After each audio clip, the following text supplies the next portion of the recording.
Hey everyone, well it is Review-a-palooza, where I'm going to be bringing to you in the next, say, 7 days, a lot of reviews. We're covering the feature films that I saw at the Midwest Weird Fest, a night of horror film festival, the dual festival going on. I'm going to try to review as many of the films that I saw during those festivals that weekend at the beginning of March. And so today we're kicking it off with Tim Travers and the Time Traveler's Paradox, written and directed by Stimson Sneed, giving us the story of Tim Travers, who is a time traveler. He develops a time travel device, but he can only go so far into the past with this device, and soon, well, he starts playing around with it a little too much, and he suddenly finds himself with multiple copies of himself.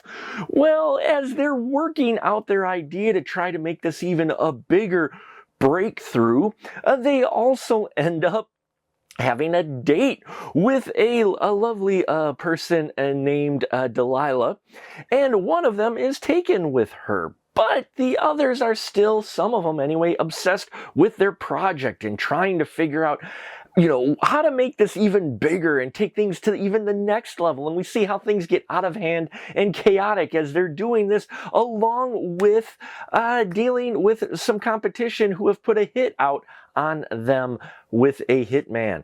I mean, there's a lot going on in Tim Travers and the Time Traveler's Paradox, as you can tell, but Stimson Sneed seems to navigate this very well with a lot of humor and thought put into this, and a very talented group of individuals who really help you get into this film and just make it highly entertaining. Tim Travers, played by Samuel Dunning. This guy is really great. I loved Samuel in this, playing the multiple roles, different aspects of Tim Travers, each one having a bit of a different personality or persona or idea. They're not all the exact same. And yeah, he really gets to exercise some acting chops in here, and I love that. Stimson Sneed also getting in front of the camera as Helter, the hitman, who he's so frustrated that he thinks he keeps killing Tim Travers, but yet he keeps popping up. Just hilarious, and really great to see the director also have some fun in front of the camera. Felicia Day as Delilah really knocks it out of the park with this role. I loved her role in this. Not what you might expect for this type of film that you get, but still, she really was wonderful in it, and I loved her chemistry with Samuel Dunning.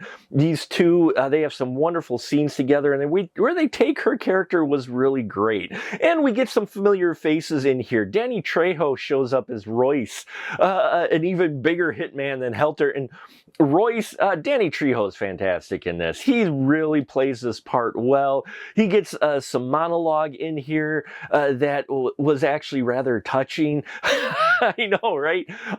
And yeah, Danny Trejo really bringing the feels for this. Keith David showing up as the simulator. Always great to see Keith David. Seeing him in this film was great, especially the role they had him in, and him even exercising some comedic chops. This is a comedy that also has a solid, fun story that you should just sit back, relax, and experience, and it does go to some places I did not expect. Especially taking a turn of a phrase and making it literal. Not going to say what phrase, but let's just say, yeah, it's one of the more spicier scenes in the film. So, yeah, all around great cast, fun film, and a really interesting concept that will take you to some unexpected places. Tim Travers and the Time Traveler's Paradox is definitely worth checking out. So if you have seen this film, love to hear your thoughts on it. Please like, subscribe, bells and whistles and all that here on YouTube, and help us get to 4,000 subscribers before the end of the year. Hit our Patreon as well. We got a lot of great stuff there. Got a lot more reviews coming, so hold on to your butts, folks. Yeah, it's reviewing time. And remember, keep that ticket stub.